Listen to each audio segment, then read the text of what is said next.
အားလုံးပဲမင်္ဂလာပါဒီတစ်ပတ် live မှာတော့ကျွန်တော်ရွေးထားတာက Akari ဆိုတဲ့သချင်းလေးဖြစ်တယ်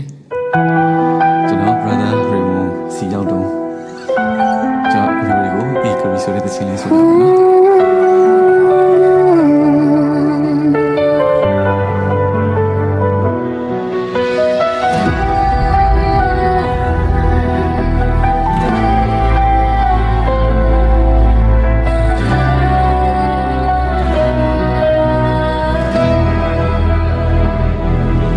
Akari